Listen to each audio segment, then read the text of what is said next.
Las cartas en la mesa. Una compilación de las charlas de los viernes en la primera mañana por AM550 y CN247.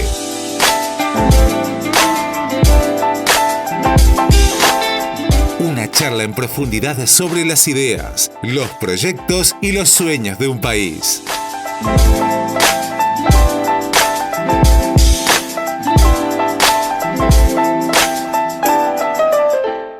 Educativo es pensar un proyecto de país y quizás un sueño de país también. Han pasado cosas. Esta semana ha sido archirrecontraintensa. Hubo un feriado el lunes que ni se notó que fuera feriado. Hubo un proceso electivo el domingo que marcó un quiebre interesantísimo para analizar y para evaluar, que ha sido la conclusión de una gestión de gobierno, la irrupción de una nueva forma de pensar la institucionalidad, la política, la economía, la relación con los públicos, con el público, con los electores, con la ciudadanía. Así que, bueno, la idea es hoy que podamos charlar del país que se viene. Qué tema, che. Yo creo que hay una parte muy importante que quiero destacar como en un aspecto macro, ¿no? La parte del sueño de país y lo que nosotros podamos construir nos está muy limitado en nuestra forma de pensar con las opciones que tenemos y lo que nos autorizamos internamente para hacer, ¿no? El resultado de las cuestiones de las elecciones, más allá de que sea de uno o de otro, nosotros nos autorizamos a ciertos sueños y nos autorizamos a ciertos pensamientos cuando estamos en un ambiente o en una situación en la cual hay algo que no me cierra ahí. A ver. Vos sos psicólogo, me lo vas a poder explicar más, digamos, en esta... Si me lo pones ahora, así. El sueño está más relacionado con la cuestión inconsciente. ¿Cómo puedo yo autorizar o desautorizar lo que está en el inconsciente? Es que precisamente nos valimos del inconsciente, pero el sueño es la representación de nuestro día a día y nuestra vida diaria modificada, ¿no? Cuando nosotros soñamos, no estamos hablando del sueño del pasado, sino de también un sueño que tiene tintes de futuro. Y para tener tintes de futuro tiene que haber una construcción y no se puede construir sobre la nada. Entonces, la nada... no existe, siempre tenemos que fundarnos en algo y eso es lo que nos autoautorizamos cuando estamos en un contexto de lo que podemos hacerlo, como por ejemplo una elección. La nada no existe, me quedó flotando. Sí, ahí vamos. Primero caíste en la trampa para mí, porque la palabra sueño es polivalente, tiene más de un significado, hace alusión a distintas cosas, entonces como banco. Si no tenemos una contextualización, se pierde el sentido. Es cierto, hace alusión a lo onírico, a esto que nos pasa cuando dormimos, pero también hace alusión a las expectativas, hacia dónde proyectamos, y hace alusión a lo personal como hace alusión a lo colectivo. Entonces, hay un juego desde el primer día jugamos con el significante de la palabra sueño y de país. Incluso esta conformación, cuando hacías el repaso, pensaba en toda esta cuestión de cómo proyectamos, la diferencia entre un proyecto que tiene etapas que se va desarrollando esquemáticamente y esta cuestión ideal de el sueño como ese horizonte que vamos a buscar. Hay ahí una cuestión mucho más profunda, pero la realidad, o al menos desde el punto de vista práctico, hay cosas en donde podemos ponernos de acuerdo. Decíamos recién, la nada no existe. No sé si existe o no. Es un concepto. Es un constructo, exactamente. Pero esencialmente, cuando decimos todo está mal o nada funciona, el todo y el nada se vacían. Entonces, cuando empezamos a hablar del sueño argentino, la idea es llenar de contenido esa palabra, porque nació vacía. Cuando hablamos de proyecto, es hacia dónde vamos. Y ahí sí podemos decir, bueno, ¿qué consensos hay a pesar de lo que decimos? Cuando hablamos del todo y nada, también es porque nuestra mente intenta distinguir, ¿no? Necesitamos distinguir, necesitamos tener un parámetro y una base. Por ejemplo, desde el concepto de sueño, que lo tomamos evidentemente diferente, el contexto de sueño y lo que se funda a partir de ahí. A ver, los psicólogos tomamos el todo y el nada, más allá de la existencia y la inexistencia de la construcción de la realidad, lo tomamos como como errores cognitivos, como fallas las cuales no para poder sobrevivir o para poder quedarnos tranquilos, necesitamos distinguirlo y ponerlo en un parámetro que lo podamos absorber nosotros. Entonces, también esa construcción de sueño y país, o sea, es individual de cada uno. Lo que nosotros podemos decir, cualquier espectador lo puede tomar de una manera diferente. Para mí, el parámetro más fuerte que hay es que estemos en una base y nos atrevamos a poner en movimiento. Ese movimiento es lo que para mí está en juego cuando uno instrumentaliza, es decir, lo saca adelante un concepto o cuando se dan las cosas, ¿no? Claro, pero vos mismo lo estás diciendo. O sea, cuando hablamos de movimiento y el juego de palabras, decir, che, ¿cuál es el país que se viene si cuando hablas de sueño hablamos de lo que pasa cuando estás dormido? No. Es al revés, estamos en un constante movimiento social, estamos en un constructo donde tenemos miradas distintas de esta realidad y la ventaja es que, dialogando, que un poco es la idea del espacio, desde lugares distintos, podemos generar consensos. Uno de los consensos creo que después de la segunda charla llegamos es, la educación es crucial en esto. Sí. No sabemos si es lo más importante, lo menos importante, pero no puede existir una construcción colectiva de un país sin educación. Entonces, ahí hay un primer concepto. La institucionalidad es importante. Días atrás discutíamos con Miguel Sabone esta cuestión de desde dónde surge la institucionalidad impuesta o no, y de hecho disentimos en más de un elemento, pero llegamos también a un acuerdo de decir, che, pero la institucionalidad es necesaria. Y a partir de ahí empezás a pensar estos elementos o si se quiere, estos cimientos necesarios para esa construcción. Ahora, ¿cómo nos planteamos frente a esta construcción? Él decía, para mí es la individual y la personal. Estoy de acuerdo, porque sin la cuestión personal no construimos. Ahora, también es esto, ¿desde dónde construimos eso si no nos damos la posibilidad de pensar el país que viene? Vos creo que planteabas esto pensando en, hubo un país antes de las elecciones y hay un país después. Y realmente, si bien uno usa discursivamente mucho eso, cuando te escuchaba digo, che, no coincido.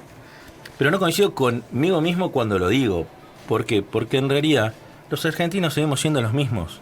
El país es el mismo. Somos esos protagonistas y seguimos caminando en nuestra diaria. Pero nos sentimos diferentes. Pero fíjate cuánto necesitamos que esté el otro, porque el país que se viene, estamos hablando como que no tenemos el protagonismo de lo que va a venir, y en eso yo no estoy de acuerdo. Porque, a ver, el país que se viene, a ver, yo lo construyo el país, entonces es el país que yo decido construir. Incluso, ya desde ahí te lo dejo a vos.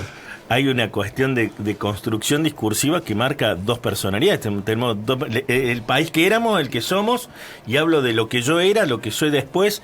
Hasta discursivamente me parece que hay una disociación que refleja otra cuestión también. Es decir, che, ¿no nos podemos asumir como parte de ese proceso? Ahora, ¿en qué medida esto de asumirte como parte de ese proceso, asumirse como parte de ese proceso de construcción de una imagen global de país o genérica de país, choca con esto de sentirse un granito de arena en la playa, en donde la incidencia puede ser minúscula o quizás no tanto? ¿Se entiende lo que estoy diciendo? Decir, somos 45, 46 millones de personas. ¿Cómo no se nota esa capacidad de incidencia de cada uno? Porque yo puedo pensar, ¿cómo incide lo mío? Incide cuando voto, cuando voy y meto el sobre en la urna nada más, ¿o hay otras formas de incidencia? Y fíjate que es lo que cada uno, la diferencia entre país y patria, ¿no? Es lo que estábamos hablando en veces anteriores. Por ahí, si nos permitimos charlar, si nos permitimos pensar, ¿por qué tenemos que pensar sobre que nosotros no podemos construir algo si dentro del país, el país vive adentro de nosotros? Y es lo que también nosotros... Pero vos podés construir lo que tenés más cerca, más en el entorno, digamos. ¿Cómo se traslada esa construcción que podés hacer a una cuestión mucho más amplia territorialmente, humanamente, desde los intereses de los distintos colectivos? Miguel lo esbozó la otra vez y decía que la Argentina para él eran sus 7 cuadras de influencia. Ese juego es genial. ¿Por qué lo es y no lo es? Y de hecho está bueno y quedó como en el aire el otro día, pasó y a mí me quedó marcado esto de decir, es cierto, son nuestras 7 cuadras de influencia, pero es mucho más también. Pero desde el momento en que entendemos que influimos en el que está al lado, en la construcción de ciudadanía es todos los días, no es la ciudadanía, sino los ciudadanos en constante interacción, empieza a valer de otra forma. Y deja de ser ese grano de arena en una playa gigantesca, y tal vez es la ayuda que yo te doy a vos o a vos, y lo que mañana genera eso. Y para vos esa ayuda que no la tenías es fundamental. Entonces ese granito de arena se dimensiona también en función de desde dónde y cómo se ve. Te voy a plantear un ejemplo para que ir un poquito más allá todavía. Dale. Hablábamos de acuerdos, y yo pensaba que otras cosas más podemos estar de acuerdo, y la realidad es que la construcción de los espacios son acuerdos. Yo pensaba en lo que Neuquén lo conocí hace ya muchos años, y conocí un río que era lejano a la ciudad. Y hoy es un río que no solo es parte de la ciudad, sino es lo que mostramos hacia afuera.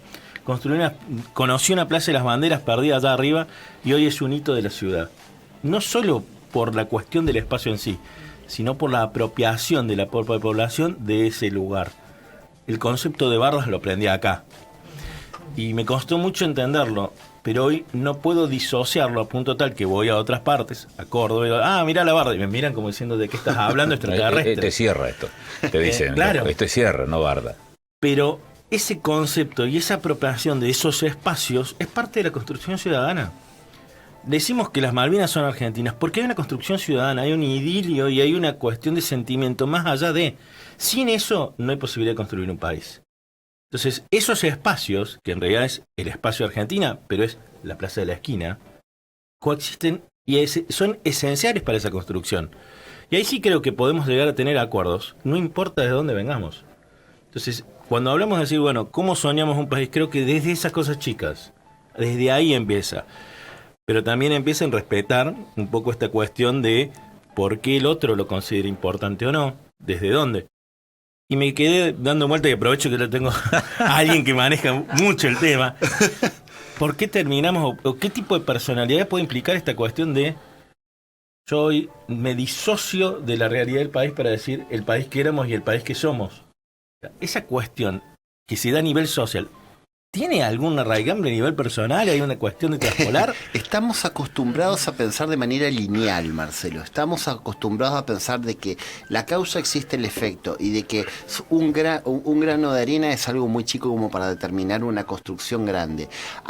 Un pequeño no puede cambiar el mundo. Estamos acostumbrados a pensar de una manera muy lineal y de que todas las cuestiones empiezan y terminan.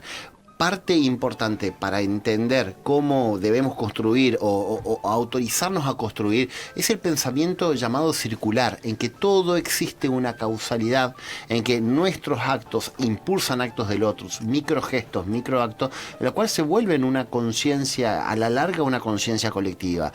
¿Quién dijo por primera vez en Córdoba la palabra culiado? ¿No? ¿Quién dijo por primera vez la palabra chamigo? ¿No? ¿De dónde se habrá formado? Se habrá formado a base de una sola persona, que esa persona fue concatenando en miles de aspectos, ¿no? Toda cuestión colectiva y grande y construcción supra empieza con una cuestión mínima que se va concatenando a través de las influencias.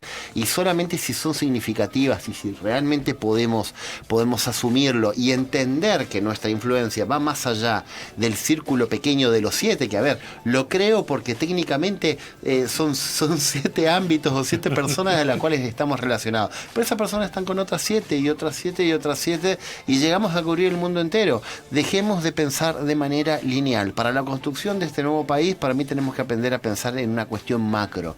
Somos más que la causa y el efecto. Somos causa de algo y efecto de algo. Y eso, aunque no lo creamos, se va a seguir sosteniendo con el tiempo. Mira, tiraste algo que, de hecho, acá tengo comunicadores que me van a explicar mucho mejor estas cosas, pero hablabas del idioma. Es algo en lo que hasta hace un tiempo teníamos algún tipo de acuerdo y hoy hay una disrupción que incluso todavía genera malestar y disidencia. Es decir, uno de esos cimientos en donde teníamos consenso, hoy no lo tenemos.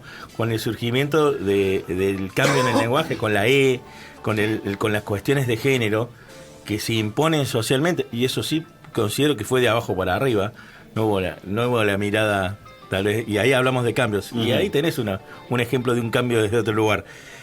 Y después me quedé con lo de la palabra, pero hay una que está documentada, que son la palabra pelotudo y la palabra boludo, claro, que eran aquellos valientes, si se quiere valientes, otros dirán, eran los pobres que encontraron ahí que mandaban primero en la línea de batalla. Y si no iban primero, los ensartaban de atrás con la lanza. Exactamente.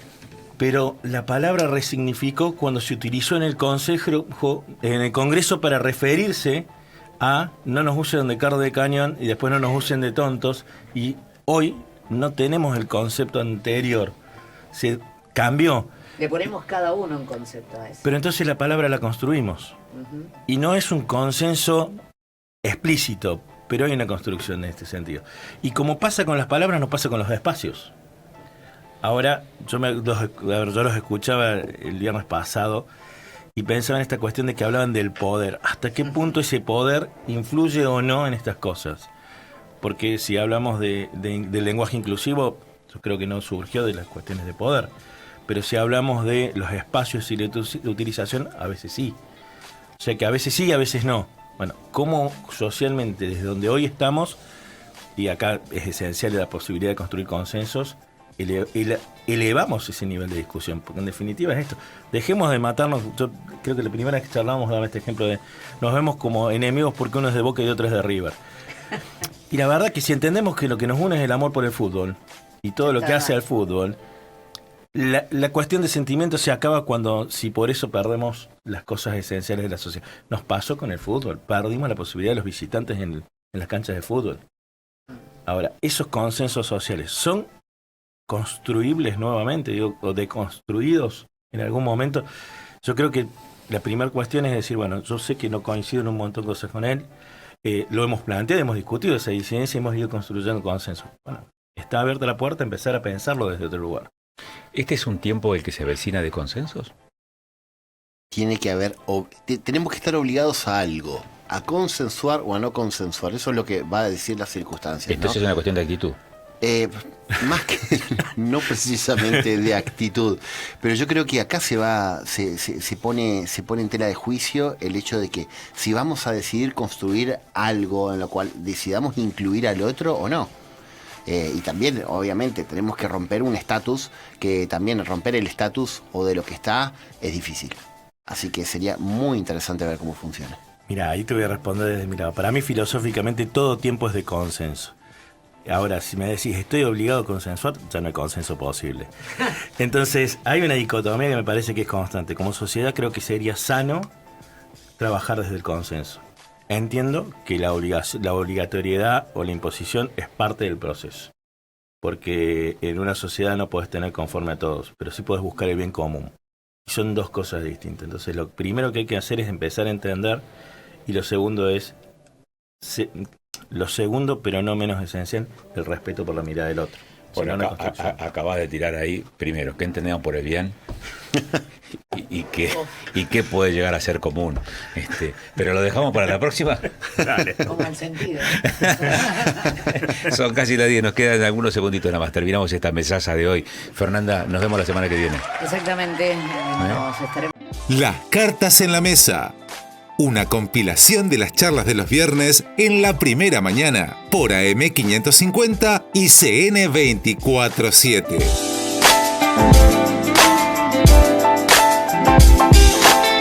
Una charla en profundidad sobre las ideas, los proyectos y los sueños de un país.